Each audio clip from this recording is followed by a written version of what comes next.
ও বান্দা, তোর এত টেনশন কিসের রে?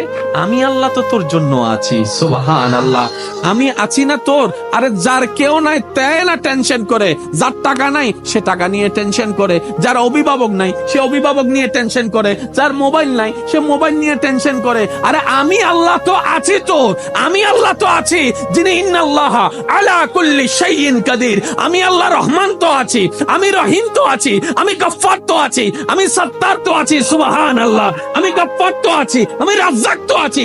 আরে আমি থাকতে তোর টেনশন কি? বান্দা বলে যে কথা তো ঠিক, যার নাই সে এনে টেনশন করে। আমার আল্লাহ যদি আমার থাকে, আমার তো টেনশন করার দরকার। তার মানে আমি এতদিন টেনশন করেছি, আসলে আমি আমার আল্লাহকে রাখতে জানি না। আমি আমার আল্লাহকে রাখতে জানি, আমি আমার আল্লাহকে ধরে রাখার মতো ধরে রাখতে জানি নাই, যার কারণে তো টেনশন আমাকে স্পর্শ করেছে।